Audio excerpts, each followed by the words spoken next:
তো প্রিয় বন্ধুরা, ইউটিউবে কাজ করতে গেলে আসলে অনেক সময় ব্যয় করতে হয়, অনেক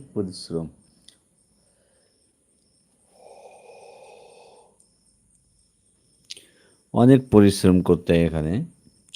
তো এত পরিশ্রম করার পরেও যখন সফলতা আসে, এত এই কষ্টের কথা তখনই ভুলে যাওয়া সম্ভব হয়। না হলে আসলে এত পরিশ্রম এখানে যারা এই কাজগুলো সমাধান করে তারাই জানে আসলে কতটা পরিশ্রমের ব্যাপার। তো ইনশাল্লাহ দোয়া করবেন সবাই।